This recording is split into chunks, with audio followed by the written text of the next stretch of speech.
Hi everyone, I'm Natalia. Welcome to my channel. And today I wanted to share with you an oracle that I've been working with for some time and do an in-depth sort of review of it. And that is an oracle of the Hekatean path by Kenn Payne and artwork by Butler. I got this deck a while back. I actually pre-ordered it when I was still taking Jack Rail's Hecate class. I heard about this. This was highly spoken in the Facebook groups that all of us were in class. And I pre-ordered it, forgot about it until I got it in the mail and was pleasantly surprised. So I'm really, really excited to talk about this today because even if you don't work with Hecate, I think this is such a wonderful, wonderful and amazing oracle deck. So for starters, I'm not going to go through the specs. This is just, typical Los Scarabeo.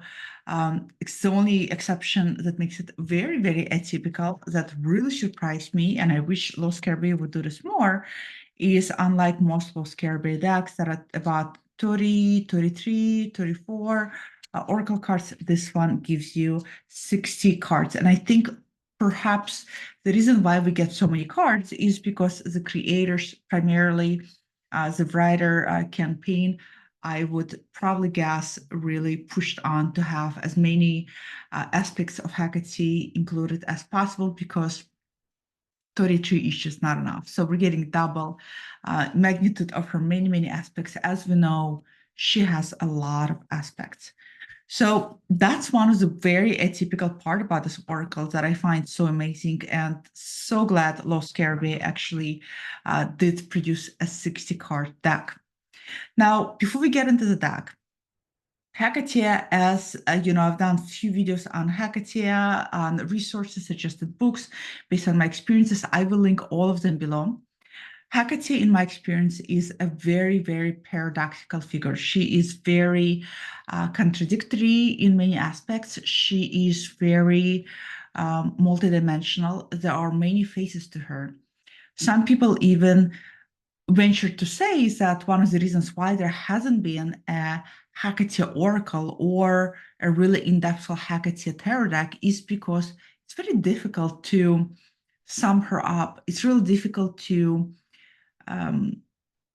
put both in the artwork, I think, and in writing many, many aspects of who she is. And people see her as goddess. Jack Rail in a class teaches that she's actually one of the titans. She is, like I said, multidimensional, has many, many faces to it, and she will show up to anybody who's working with her from a very different type of personified angle. And this could be one of the reasons why we haven't had an oracle deck, shockingly, primarily devoted to her.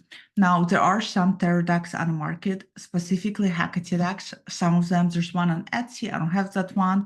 The one that I have, and I also talked about on this channel, I will link it below, is the Hecate Tarot by T. Bibot and H. Adherence. Probably butchered them, but I will link below. I trimmed my copy of this deck.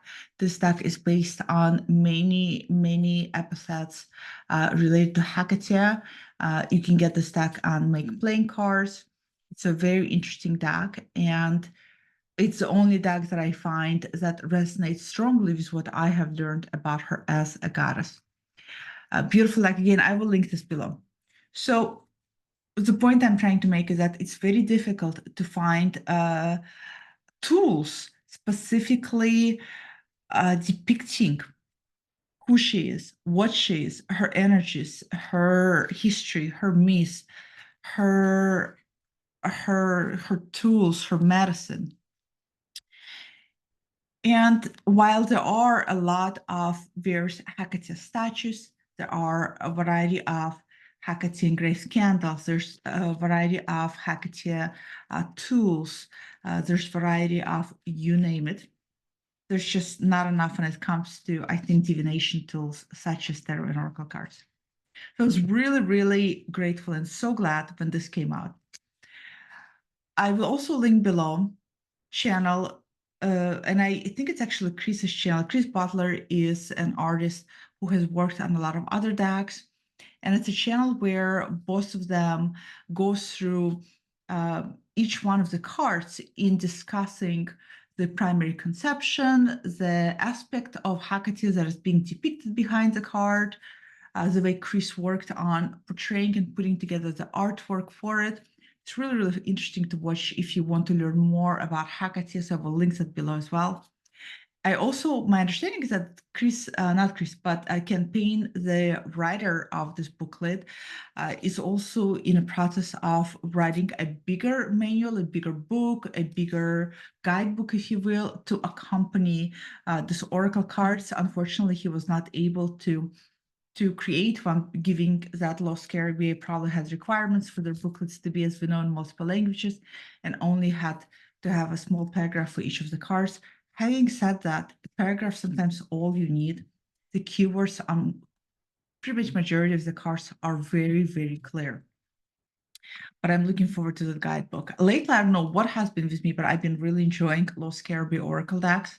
Yeah, I'm just in like Lost Caribbean love affair lately for some reason. I don't know why. So come back to the Oracle. I etched mine black. These are the backs. You know, it's the same wheel that I'm wearing around my neck. It's a Stropholus. I think that's how you pronounce it. Wheel, Hecate wheel. I think to me it's too much contrast between red and black, but that's just me. Even though I love red and black, I think the contrast is strong. When I first got this deck, and I went through the artwork, honestly, my initial response, I did not care for the artwork. It is a computer, what you would call computer generated, I wouldn't say this is an AI, my understanding it is not, but it's utilizing technology of computer in order to create the artwork. And so at first, I didn't really care for it. With some time when working with the deck, I fell in love with this artwork. There is rawness, there is a way that Chris Butler, the artist, plays on the way he positions light. There's a way that he positions form. There's a way where he wants to emphasize certain things that I have learned to deeply, deeply appreciate in his artwork. There's also this organic, raw aspect to this deck. It feels very raw, which I really appreciate because I feel that Hecate is very raw. I would not feel comfortable with a deck that perfectly, idealistically defines who she is because she cannot be defined. That's the whole point. And therefore, even the cards in here sometimes are in paradox to each other as it should be, as she is. And for that reason, I deeply, deeply appreciate this. I've been working with this deck ever since I got it. This deck is the only deck that I have that has where I had drawn the same card in regards to the same content that I'm working through in my personal life. I have pulled the same card over and over and over again. You know how when people tell you that there's this card that keeps showing up for me, I never have that experience until now with this deck. There is particular card that's actually on my table right now because it came up in today's reading for me again, and it is Holodaemon Middle Realm Healing. This has been coming up for me with regards to, again, particular contexts I'm working on again and again and again. So this deck is, I feel, already is communicating with me, already in sync with me, already trying to show me something that I need to work through that I haven't worked through, hence the same card coming up. This deck is wonderful, amazing learning tool if you are interested in understanding Hecate, if you're interested in understanding many aspects of her. 60 cards. There's more aspects to her than just 60 cards. But each one of the cards, one way or another, shows an aspect of who she is. And it becomes an amazing tool to get a deeper grasp and breadth of some of the ways of looking at this multidimensional, tremendously enormous titan.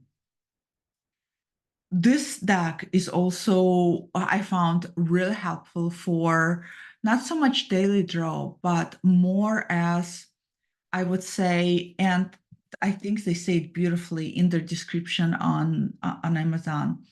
And by the way, Kenn, who is a writer, has been working with this deck, not with this deck, but has been working with Hecate for the past 15 years. So he's deeply, deeply familiar with her in his own way, and he's deeply familiar with many aspects of her. So that's definitely also very, very amazing.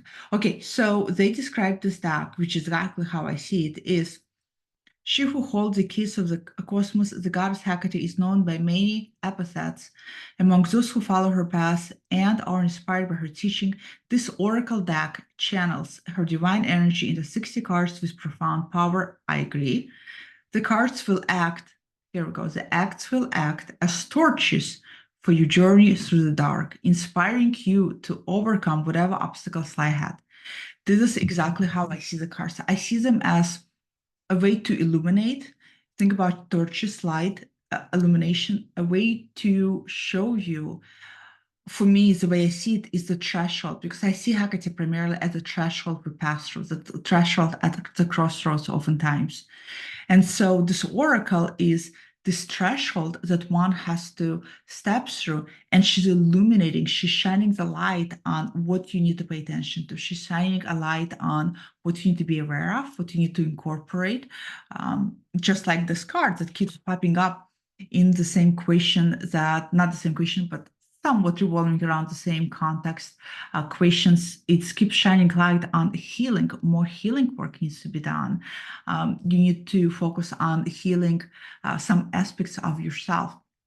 She's gonna be that guide for you at the crossroads, telling you what you need to pay attention to, telling you whether you're ready. As you see with me, I feel like it tells me stop. You need to go through this process before you get to the next phase.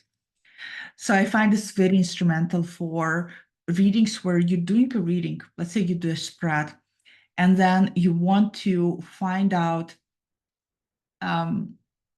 what does she wants you to see, what does she wants you to illuminate. Oftentimes I ask, what threshold do I need to go through, what am I not seeing here? All of those are incredible questions to ask when working with this deck. Another way that I found this oracle is incredible is for anybody who is on any kind of spiritual journey, spiritual being very, very broad in terms of your relationship to spiritual self. This is a great deck to showcase to you where you are on the journey, where you need to go. Also, great deck just to use by itself. I do this in 3 and 5 card readings without any tarot deck or anything else. Incredibly illuminating.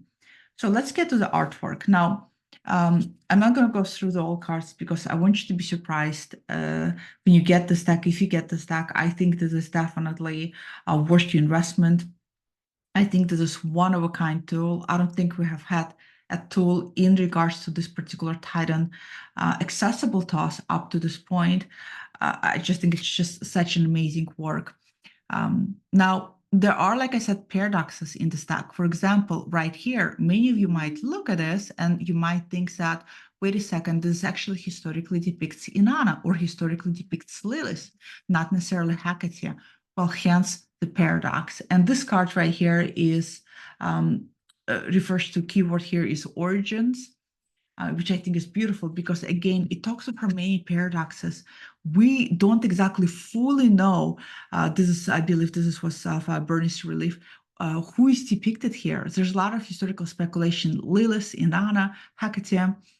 And this is one of the things, that she is so primordial. She goes so far back in history that even other areas, even other aspects of other even goddesses have been layered upon her.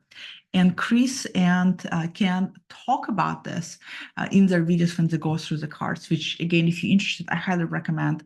If you're on the fence buying this deck, I'd recommend looking at those videos just so that you can get an idea of how they created the artwork, of how they work together. The videos are very illuminated. What I love about this oracle, so if you're hearing my voice like raspy, I think I'm coming down with something.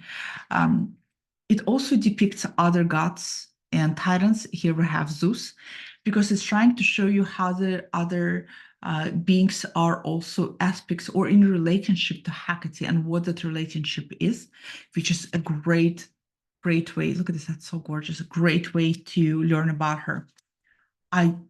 This is one of my favorite cards. This is Eater of Fills. Came up with me several times.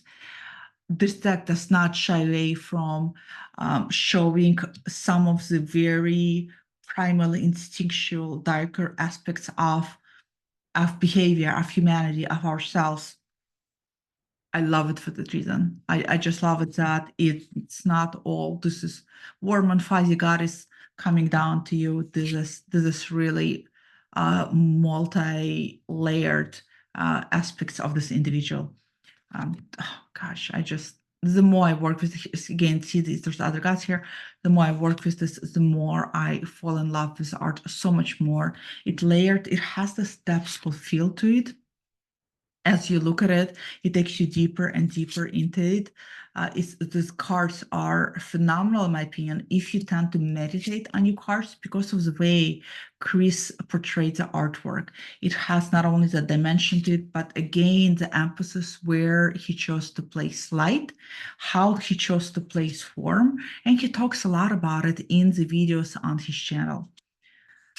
I think they both did such a phenomenal job with this deck. I'm so thrilled. Los Carabeo agreed to do a 60 card deck. Would be amazing to see from both of these artists. Hekatean tarot deck. I'd sell a lot of my decks to get that deck. So Chris or Ken, if you're listening, maybe that's something that both of you are considering. I think many of us would love this. A tarot deck from both of you. So again, I'm not going to go through many cards. Just let me show you some more of my favorite cards. I got this card several times too, Restless Death, in my ancestral reading. It was very interesting. This deck is just very illuminating for me. Sometimes some of you may feel like the booklet description is not enough. But I think that the more you work with it, the more she opens up for you, the more she reveals herself to you. And this is another thing about this deck is, I think to some extent, the descriptions of each card have to be broad enough, general enough to give you a grasp on what you're dealing with, but not give you all of the intricacies and the details and all of the history and all of the myths. Because you want to establish a relationship with it. You want over time to establish connection to it. And most importantly, for me at least, you want Hecate and her teachings, her illuminations come through you in relationship to you. And you want them to be in alignment with who you are, where all of us are different. This is why when people work with Hecate and they devote themselves to Hecate, and when she does show up for them, I haven't been there. I'm not going to lie, because I don't really have that much of a devotional practice to her. But those people who do, you will find out each one of them will describe how she has showed up with them differently. Some will describe her as this gorgeous, beautiful goddess. Some describe her as this multifaceted beast. Some describe her as almost a very alien-like form. Primarily, that's because we as human beings tend to humanize what we see. We tend to project, we tend to personalize, and all of that comes from our imagination, part of it. Part of it comes from our collective psyche. But also part of it is because she shows up in alignment with your inner world. She shows up in alignment with your inner kind of visual schemas that you have formed over time. And that's why it's really important not to get stuck on this one aspect of Hecate. A lot of people sometimes I see tend to get stuck on this what I would call very watered down, very diluted presentation of her as a triple moon goddess. And not go any deeper. Or some people get really into this idea of her, this gorgeous, beautiful goddess at the crossroads with a hound at her side. But seldom do we look, and I think I'll speak for myself. I find that I have made a mistake over the course of the years of looking at goddesses and gods and titans through a lens of power and beauty and perfection versus through the lens of well, what is the opposite to that, right? So for example, Venus is a powerful goddess of love, but she's a powerful goddess of destruction and war too. And she also can bring up and elevate a lot of jealousy and envy as well. And so looking at those aspects of the beings we're working with, I think is so instrumental, because otherwise you only see one side of a coin and you're not seeing the whole aspect of them, because the truth is they are multidimensional and so are we. But when we look at these beings we're working with from the angle of perfection and idealism, then we kind of mirror back ourselves that we ought to be perfect and ideal too, but we're not perfect and we're not ideal. We have negative in us, whatever you want to call negative, as much as positive. And it's important to incorporate and embrace all of them within ourselves. So this is why I love it. I love that it shows so much. It shows her gentleness, her nurturance, her roughness, her tendency to destroy, her tendency to destruct, her tendency to annihilate and to kill. All of the things are in this oracle, and I can't say enough good things about it. So if you're on a fence, I would highly recommend check out the videos, the channel to Kenn, Payne, and Chris Butler. Check that out, see what you think, give it a shot. I checked today, it is $20 on Amazon. It's like $10 off retail price, which is, come on, we, in my opinion, for an amazing, insightful tool such as this one on this particular Titan that we have never had published yet, $20 is still in my book. So anyways, let me know if you have this. Let me know if you've been working with this. What are your thoughts on this? What has come up for you? Has this working with this oracle took you maybe on a path of learning more about who she is, learning more about how to work with her? Maybe you're interested in Jack Grail's amazing Hecate class. Again, I will link below me talking about my experience with the class and also all the other videos I've done on Hekatean and some of the resources I gathered over the years. So share, comment below, and I hope you have a wonderful day. Bye.